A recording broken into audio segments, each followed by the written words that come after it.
안녕하십니까. 암호화폐 정보를 전달해드리는 닥터 비트맨입니다. 평일의 절반, 수요일도 슬슬 마무리되고 있습니다. 이 개인적으로는 수요일만 지나면 일주일이 금방 지나가는 것 같은데 여러분들은 어떠신지 잘 모르겠습니다. 현재 암호화폐 시장이 지속적으로 지지부진한 모습을 보여주며 투자자분들의 답답함의 목소리가 여기까지 들리는 것 같은데요. 이런 시장의 모습 속에서도 암호화폐 시장에는 참 많은 소식들이 나오고 있습니다. 참 신기하게도 가격과는 상관없이 긍정적인 소식들 또한 지속적으로 나오고 있는데요. 오늘 남은 시간도 잘 마무리하시길 바라면서 이 수요일의 마무리는 과연 어떠한 소식들이 반겨주게 될지 한번 보도록 하겠습니다. 구독과 좋아요, 알림 설정 부탁드립니다. 현재 암호화폐 시장이 지속적으로 약세 모습을 보임에 따라 투자자분들의 투자 심리도 다소 내려간 것이 눈에 띄게 보이고 있습니다. 이에 한 설문조사가 이루어졌는데 월말 비트코인의 가격이 32,500달러 아래로 하락할 것이냐 말 것이냐에 대해서 이루어졌다고 합니다. 과연 어떠한 결과가 나왔을지 같이 보도록 하겠습니다.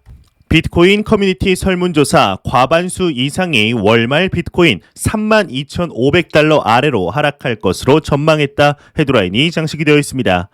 온라인 투자 전문 미디어 핀볼드가 이제 비트코인.org의 트위터 계정이 22일 진행한 설문조사 결과를 인용하면서 트위터에서 활동하는 비트코인 투자자들의 55%가 비트코인의 가격이 월말 32,500달러 아래로 하락할 것이라고 전망했다고 합니다. 해당 설문조사는 32,633명의 커뮤니티 구성원이 참여한 것으로 나타났다고 하는데요. 현재 거시경제적인 상황들과 인플레이션으로 인한 금리 인상, 테이퍼링, 양적 긴축의 위협이 도사리면서 투자자분들의 투자 심리가 많이 낮아진 것을 확인할 수가 있습니다. 이런 상황 속에 단기 방향성에 관한 이야기들은 끊이지 않고 나오고 있는데요. 이 암호화폐 시장의 부대장 코인이죠. 이더리움에 관한 분석이 나왔습니다. 이더리움의 가격이 계속 하락하여 1,700달러 선을 리테스트할 가능성이 있다고 하는데 정확히 어떠한 언급일지 내용일지 같이 보도록 하겠습니다. 분석, 이더리움 조정 아직 안 끝났다 헤드라인이 장식이 되어 있습니다. 암호화폐 유튜버이자 애널리스트인 벤자민 코엔의 경우는 최근 자신의 채널을 통해 이더리움의 조정은 아직 끝나지 않았다고 생각한다고 말했다고 합니다. 이와 관련 그는 이더리움의 약세가 지속이 되면서 강세장 재개를 위한 지지 구간에 올라서지 못하고 있다. 또한 비트코인과 이더리움 둘 다 낙관적으로 보이지 않는다. 개인적으로는 이더리움의 조정이 지속이 되며 1,700달러 선을 리테스트할 가능성이 높다고 생각한다 설명을 했다고 하네요. 이 가격이 하락세를 타며 답답한 장 상황이 지속이 되면서 이 부정적인 소식들 또한 이전보다 많이 나오는 것을 확인할 수가 있습니다. 과연 이더리움이 1,700달러까지 하락을 하게 될까요? 그렇게 된다면 거의 지금 가격 대비 30% 이상이 하락을 해야 하는데 그렇게 되면 투자자들의 투자 심리는 거의 무너지다시피 하지 않을까 싶습니다. 이러한 부정적인 소식들과 부정적인 시장 상황 속에서도 지속적으로 긍정적인 소식들은 나오고 있습니다. 현재 글로벌적으로 암호화폐 시장이 제도권 안으로 들어가려는 모습들이 보임에 따라 우리나라 대한민국에서 또한 그 흐름에 발 맞추는 모습들이 보이고 있는데요. 어제는 대한민국 사람들이라면 모를 수가 없는 이 카카오의 자회사 카카오뱅크에서 암호화폐 시장의 진입을 위한 실명 계좌를 트기 위한 물밑 협상 중이라는 소식이 나왔었습니다. 이러한 대기업들의 진출은 암호화폐 시장을 투자자들에게 이제 알리는 좋은 계기가 될 것인데 이에 오늘 또 하나의 대기업에서 소식이 나왔습니다. 아마 집에 이 회사 제품 하나씩은 가지고 있지 않으실까 싶은데요. 바로 LG전자에서 소식이 나왔는데 얼마 전 LG전자의 올레드 TV에 대체 불가능 토큰이죠. 이제 NFT를 탑재한다는 소식이 나와 상당한 화제가 되었었습니다. 하지만 오늘 나올 이 소식은 이와는 차원이 다른 소식인데요. 과연 어떠한 내용인지 같이 한번 보도록 하겠습니다. LG전자 암호화폐 자산 매매 및 중개업 사업 목적에 추가를 했다. 헤드라인이 멋지게 장식이 되어 있습니다. 뉴시스에 따르면 LG전자가 블록체인과 암호화 자산 관련 산업을 신사업으로 육성한다는 소식이 나왔다고 합니다. LG전자는 내달 24일 열리는 정기 주주총회를 열고 블록체인 기반 소프트웨어의 개발 및 판매, 암호화 자산의 매매 및 중개업 등을 사업 목적에 추가하는 내용의 정관 변경 승인안을 결의한다고 밝혔다고 하는데요. LG전자는 지난해 블록체인 기술 전문 인력을 확충하고 대체 불가능 토큰이죠. NFT 기술 등 관련 산업에 대한 지속적인 관심을 나타냈다고 합니다. 이 가전업계에서는 유일하게 2020년 5월 글로벌 분산 원장 플랫폼인 헤데라 해시그래프의 운영위원회에 참여해서 블록체인 기술을 연구하고 있는 중이죠. 개인적으로는 참 놀라지 않을 수 없는 소식인 것으로 보입니다. 이 암호화폐 자산 매매 및 중개업이라고 하면 간단하게 말해서 거래소 설립을 한다는 것인데 이를 사업 목적에 두었다는 것이죠. 놀랍습니다. 만약 LG전자에서 그리 머지않은 시간 안에 실제로 거래소를 설립했다는 소식이 나오게 된다면 대한민국 국민들에게 이 시장을 널리 알릴 뿐만 아니라 여태껏 보지 못했던 대규모 인식의 변화를 예상할 수 있겠는데요. 이뿐만 아니라 이러한 대기업이 출사표를 던짐으로써 산하 기업들에게 충분한 영향을 끼치는 것은 자명한 사실이죠. 정말 몇 년 전만 해도 상상도 할 수 없던 일들이 현재 현실로서 이루어지고 있습니다. LG의 이러한 결정이 과연 대한민국의 암호화폐 시장에 어떠한 영향을 미치게 될 것인지 충분히 지켜볼 만하지 않을까 하는 생각이 드네요. 이러한 소식과 더불어서 현재 러시아와 우크라이나의 사태가 더욱 심각해지는 상황 속에 오늘 한국 시간으로 새벽 미국의 대통령이죠. 바이든에게서 하나의 발표가 나왔었습니다. 사실상 이 소식이 나오게 되면 오히려 암호화폐 시장에는 하방 압력이 가해져야 하는 것이 맞는 건데 이상하게 추가 하락을 하지 않았죠. 일단 어떠한 발표가 나섰는지 같이 한번 보도록 하겠습니다.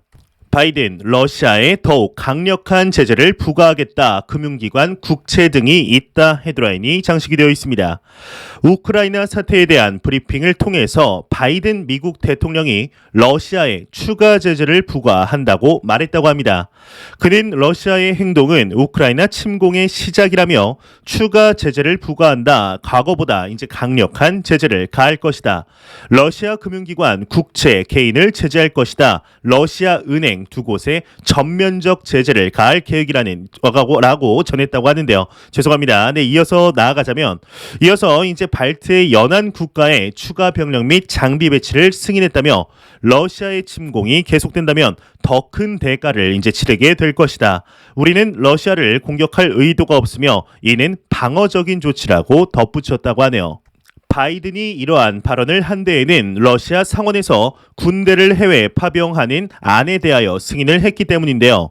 이 소식이 나오자마자 이 미국뿐만이 아니라 유럽연합 또한 러시아에 대한 제재에 합의를 하는 등 압박에 동참하고 있는 중입니다. 이에 대해서 러시아 측은 지금 당장 파병하는 것은 아니라며 손사래를 쳤지만 이를 믿는 국가들이 현재는 없는 상태이죠.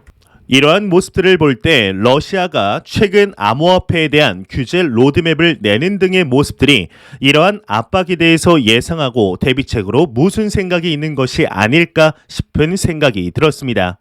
너무나 이상하리만큼 얼마 전까지만 해도 전면금지를 외치던 국가가 무슨 발등에 불 떨어진 것 마냥 급하게 진행하는 것이 아무리 생각해도 정상적인 패턴은 아니죠. 이 전운의 기운이 더욱 심화되는 상황 속에 어떠한 소식들이 추가적으로 나오게 될지 한번 지켜보도록 하겠습니다. 매일같이 나오는 리플 XRP에 관한 소식이 오늘도 또한 나왔습니다. 최근 미 SEC와의 소송으로 힘든 나날을 보내고 있는 와중에 리플사의 경우에는 디지털 유로협회의 멤버로 합류할 뿐만 아니라 XRP 레저 기반을 통한 유로 스테이블 코인 발행 계획까지 순조롭게 사업이 확장되면서 이와 동시에 SEC와의 소송에도 유리한 비공개 문건이 공개가 되며 긍정적인 소식들이 상당히 많이 나오고 있습니다. 리플사의 CTO이죠. 이 데이비드 슈왈츠의 경우는 하나의 트윗을 남기게 되는데요. 이 트윗을 가져와 보았습니다. 사진 자료 같이 보도록 하겠습니다. 네, 사진 자료를 보시게 되면 이 데이비드 슈왈츠가 연례 성과 보고를 받았다면서 자신의 연례 모든 목표를 달성했다는 사실을 알렸다고 합니다. 내가 이 회의의 모든 목표를 달성했다는 사실을 알게 되면 여러분 모두 기뻐할 것입니다. 라는 글을 남기게 되는데요. 이 구체적인 내용은 알려지지 않았지만 최근까지 알려진 바를 종합해 볼 때 리플사가 점차 수익을 쌓고 있다는 것을 알 수 있는 긍정적인 시그널로 보이죠. 물론 이것이 이제 리플사의 모든 수익이나 사업 전반을 드러낸다고 보기는 어려운 것이 사실입니다. 하지만 리플의 최고 기술 책임자가 달성한 리플의 연례 목표 달성은 상당한 기대감을 불러일으키기에 충분한데 특히나 지난 2021년 리플스웰 컨퍼런스를 통해 발표가 되었던 자체 거래소나 XRP 레저를 이용한 NFT와 스마트 컨트랙트를 생각해 볼 때 과연 리플사가 2022년에는 어떠한 성과를 보여줄 수 있을지 기대가 큰 상태이죠. 리플이 단기적으로 가야 할 길은 이더리움에서 찾을 수 있다고 생각을 하고 있습니다. 물론 지금 상황에서 이더리움과 같은 스마트 컨트랙트의 기반의 블록체인으로 완전히 선회해야 한다는 뜻은 아닙니다. 현재 리플은 중앙화된 기업으로서 XRP 레저를 이용해서 그와 유사한 생태계를 만들어 가려고 하는 초기 단계에 있지만 이더리움과 같은 길은 어려운 상태이죠. 이더리움의 길을 단기적으로 따라가야 한다는 말의 의미는 사실 좀 더 대외적인 부분에서 적용해야 하는데요. 예를 들어서 이더리움이 2021년 비트코인의 대하락 속에서도 여전히 가격을 지키고 심지어 성장까지 할 수 있던 이유는 이슈를 자체 생산하는 생태계가 있기 때문입니다.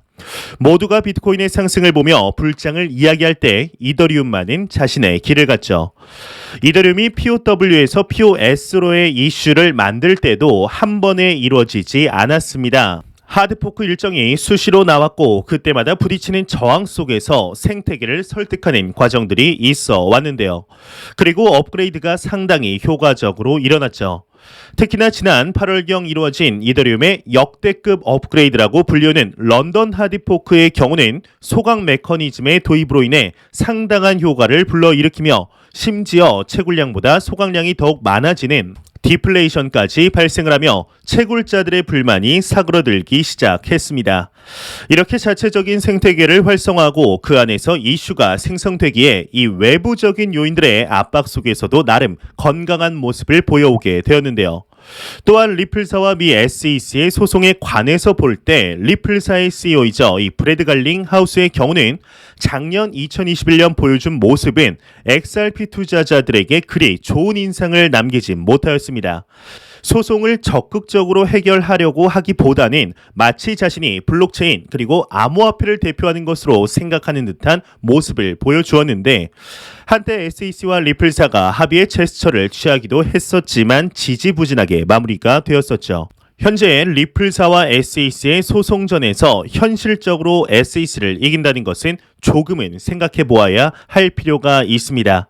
만약 재판에서 리플사에게 손을 들어준다면 여태까지 SEC에게 괴롭힘을 당했던 블록체인 기업들의 반발이 거세질 것은 너무나 자명한 사실이기 때문이죠. 또한 미국의 정부 기관을 패소시킬 재판장은 거의 없다고 봐도 무방하지 않을까 싶은데요. 우리가 바라야 할 것은 리플사 측면으로 유리한 합의이지 않을까 생각이 듭니다. 지난 소송건들을 돌이켜 보았을 때 리플사 측면으로 이미 많이 이제 기울어졌다는 것은 여러분들도 잘 아시리라 생각이 듭니다. 그저 SEC의 시간 끌기가 반복이 되고 있는 상황인데요. 이 소송도 현재 미국 정부의 암호화폐 시장에 대한 모습들을 보았을 때 그리 멀지 않았다고 생각을 하고 있습니다. 이번 연도 안에는 소송이 마무리될 시그널들이 상당히 많이 나오고 있죠. 만약 지난 2020년 12월 소송이 시작되지 않았더라면 이 비트코인과 이더리움의 성장분을 보았을 때 아무리 보수적으로 잡아도 이 $10 이상은 충분히 돌파 가능했다고 보고 있는데요. 과연 소송이 이번 연도 마무리되게 되었을 때 XRP의 가격이 얼마까지 상승하게 될지 충분히 기대해 보아도 좋지 않을까 하는 생각이 드네요. 안 보고 가면 섭섭하겠죠. 마지막 크립토 공포 탐욕지수입니다. 이 소폭 가격 회복의 영향일까요? 전날 대비 5포인트 상승한 25포인트를 기록하였지만 여전히 극단적인 공포 단계를 기록하고 있습니다. 이 지수는 0이면 공포, 100이면 낙관을 의미하게 되죠. 현재 지지부진한 모습들이 반복이 되고 있습니다. 또한 글로벌 경제 상황들이 마치 암호화폐 시장을 압박하고 있는 듯한 모습들이 속속들이 보이고 있는데요. 참 답답하다고 느낄 수 있는 장이 며칠째 계속되고 있지만 그럼에도 과연 이 시장을 매도해야 할까에 대해서는 다시 한번 생각해 보아야 한다고 생각을 합니다. 이 시장의 단기적인 가격의 상승과 하락을 우리는 변동성이라고 합니다. 이러한 변동성은 그 누구도 맞출 수가 없습니다. 오늘 푸틴 러시아 대통령이 친러 지역의 파병을 승인시키면서 미국의 바이든 대통령이 사실상 전쟁이 시작되었다라고 발표를 하였지만 유럽 증시는 하락을 하면서도 암호화폐 시장은 이상하게 어제보다 상승하는 모습을 보였습니다. 참 이상하죠. 상식적으로 생각을 했을 때는 최근 그렇게 하락을 한 것이 전쟁 발발의 위기감으로 인해 투자자들이 안전자산 및 채권으로 자금을 움직였기 때문에 하락을 한 것인데 바이든이 사실상 전쟁 시작이라는 내용을 발표하면 수직 하락해야 하는 게 정상인데 말이죠. 이처럼 시장의 변동성에 맞게 대응을 한다는 것은 의미가 없는 일이라고 생각을 합니다. 또한 그 누구도 맞출 수가 없죠. 이 역사에 기록된 투자자들을 보게 되면 시장에 대응을 하면서 큰 부를 쌓았다라고 말하는 투자자들은 단 한 사람도 없었습니다. 이 내재 가치가 충분한 자산을 찾아 본인의 자금을 넣으며 지속적으로 펀더멘탈을 확인하는 작업과 시간을 기다릴 뿐이었죠. 우리는 투자의 본질을 절대로 잊지 않아야 한다고 생각을 합니다. 이 가격이 상승할 것 같을 때 매수를 하고 이제 떨어질 것 같을 때 매도를 하면서 대응하는 방식은 우리는 투자라고 부르지 않습니다. 또한 가능한 일도 아니죠. 오마의 현인이죠. 이 워렌 버핏이 한 투자 격언 중에 이러한 말이 있습니다. 칭찬받는 투자를 조심하라. 위대한 투자는 대개 지루한 법이다 라는 말이 있습니다. 아마 보자마자 이게 어떠한 의미인지 바로 이해하시지 않으셨을까 싶은데요. 이 자산시장은 거북이가 토끼로 변하는 순간 모든 것을 잃게 되어 있습니다. 이러한 순간일수록 오히려 본인의 투자 철학을 더욱 갈고 닦으며 투자 방법에 대하여 재점검할 필요성이 있지 않을까 하는 생각이 드네요. 제가 준비해온 소식은 여기까지입니다. 영상이 도움이 되셨다면 구독과 좋아요 그리고 광고 한 편만 처음부터 끝까지 시청 부탁드립니다. 이 채널은 오직 광고 수익으로 운영이 되게 됩니다.